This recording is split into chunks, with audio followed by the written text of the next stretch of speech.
Hey, so do you want to hear some good news or some not so good news? Because I legally have to tell you the not so good news. Apple has got to know exactly what their customers want and how they react and what they respond to. And apparently, it was their prerogative to not have an exact number of hours, but just saying all day.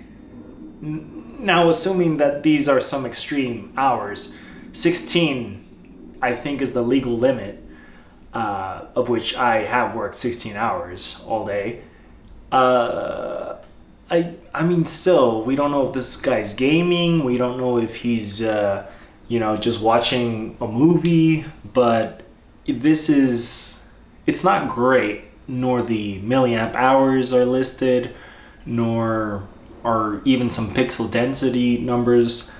But still, it is their way of making sure that you pre-order after having heard some fancy numbers, some fancy names, Retina this, the Smart this, the Eye this. Then yeah, it's not as shady as selling us this advanced Siri, this advanced AI on the 16 and never delivering, and even a year later you didn't even announce anything AI related. But who knows how many billions were already poured into that. I think this is not the end, but definitely a dark age for Apple. And it started in 2023 with the AI shebang. But will they be able to catch up with a surprise Vision Pro or AI implementation to that, even though their image model really sucks? Maybe. They've surprised us in the past, and I think Tim Cook, if I were a large shareholder, I'd probably propose that to the board. I think Tim Cook has to step it down, and maybe some new leadership could be promising. Because one comes in, and I think they only have 10 years of doing their most optimized version of the thing until it becomes stale, kind of like a band. But still, I have no idea where they're going. But all I know is that I'm sticking to Microsoft for their services. And beyond that, I think Apple has a really good TV outlook. Severance Season 3, I am waiting for you. And the iPhone Air, what problem is it solving? Bulkiness. And when you sell an external battery, what do you add? A little more bulk. So why not just cut the middleman and have all the advanced technology and protection of the 17 Air and put it on the regular 17? Make the battery a little better. But if you want an Air that lasts all day, it looks like you have to buy a battery. And then they're gonna make everything Air. It's very much a nail in the coffin, I believe, for Apple. Especially how we responded to 26. Half want it, half don't.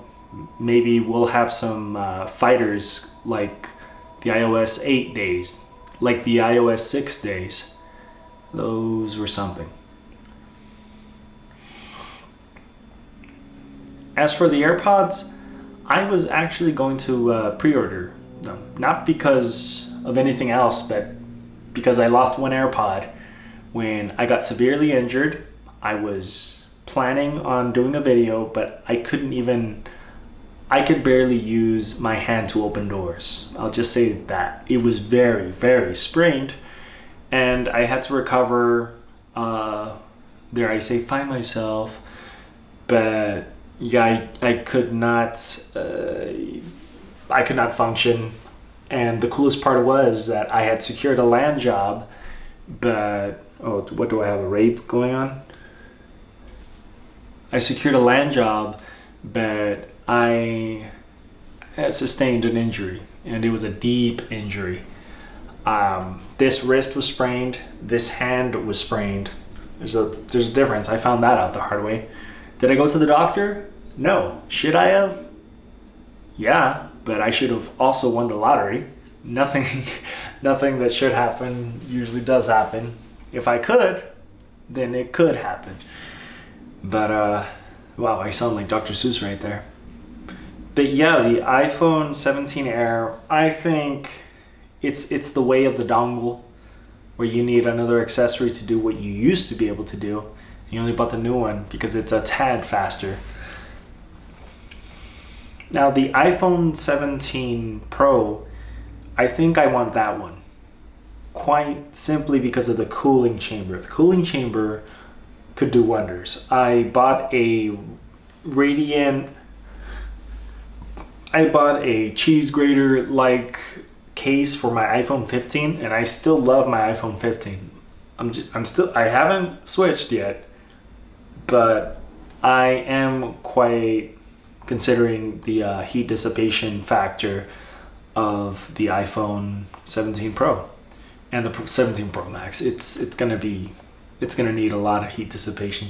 But if those numbers are even much better than an M2, it's gonna be great for gaming. You're gonna see Fortnite boys want it.